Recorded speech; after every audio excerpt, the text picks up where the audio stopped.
Good morning, welcome back to my daily vlog.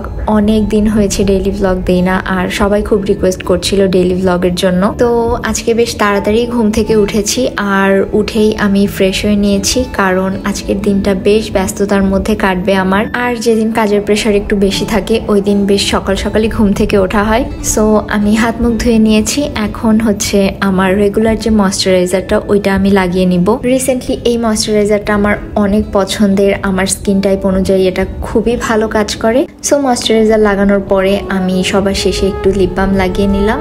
So এই তো, আমার না সকালে ব্রেকফাস্ট করা অনেক পছন্দের। অনেকেই আছে যারা সকালবেলা খুব একটা খাওয়া দাওয়া করতে পছন্দ করে না বা খেতে পারে না, কিন্তু আমার ব্রেকফাস্টে একটু ভালো মন্দ খেতে অনেক ভাল লাগে। সো এখানে আমি একটা ফ্রোজেন পরোটা ভেজে নিয়েছি, আর একটা সসেজ ভেজে নিলাম, আর একটা ডিম পোচ। ফ্রিজে আসলে এই ধরনের ফ্রোজেন আইটেমগুলো রাখলে খুবই ঝটপট ব্রেকফাস্ট বানিয়ে নেওয়া যায়। আমি তো ব্রেকফাস্ট কখনোই স্কিপ করি না। সকালবেলা একটু পেট ভরে খেলে সারা দিনে খুব এনার্জি পাওয়া যায়, তাই যতটুকুই পারি ব্রেকফাস্টে কিছু না কিছু খাওয়ার ট্রাই করি। পরোটার সাথে ডিম পোচ তো আমার বরাবরই অনেক পছন্দ, আর এটার সাথে একটা সসেজ হলে তো কথাই নাই, টেস্ট আরও দ্বিগুণ হয়ে যায়।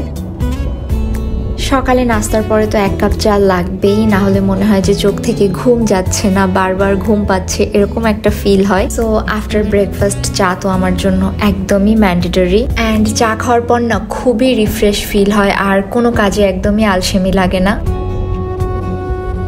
তো যাই হোক, চা খাওয়া শেষ করে আমি লেগে পড়লাম আমার কাজে। তোমরা সবাই যেহেতু জানো যে আমার একটা অনলাইন বিজনেস আছে, সো অনেকগুলো অর্ডার জমা হয়েছিল, সব কিছু একেবারে প্যাকিং করে দেন আজকে ডেলিভারি দিয়ে দিতে হবে। তোমাদের যাদের অর্ডার ছিল আশা করছি খুব সুন তোমরা ড্রেস হাতে পেয়ে যাবে। আর এই যে আমার পেজ অল ইয়োর কালার্স এর লোগো, আসলে নিজের পেজের নাম কোথাও দেখলে খুবই ভালো লাগে। আমার বিজনেসটা জাস্ট এই 1 বছর আগেই শুরু করেছি, আর এর মধ্যেই তোমরা এত ভালো রেসপন্স দিচ্ছ, আলহামদুলিল্লাহ। আসলে আমি কখনোই আশা করিনি তোমাদের থেকে এত ভালো ফিডব্যাক পাবো। থ্যাংক ইউ সো মাচ আমাকে এত সাপোর্ট করার জন্য।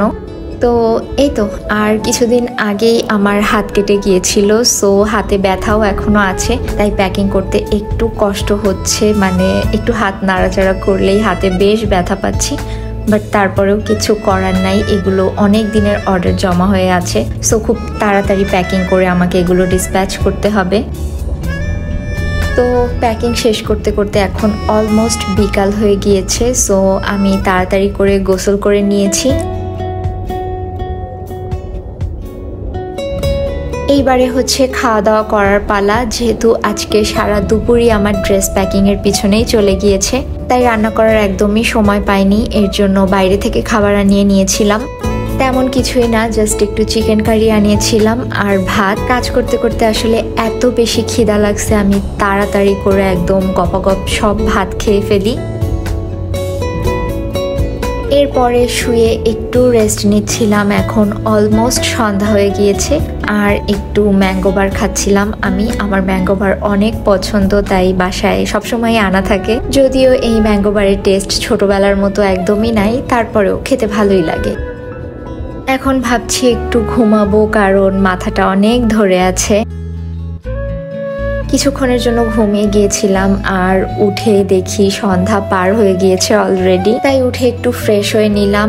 আর এখন বেলা অনেক ছোট হয়ে আসছে, দুপুরে খাওয়া দাওয়ার পরেই বিকাল হয়ে যায়, সো ওইভাবে আসলে ঘুমানোর সময় থাকে না।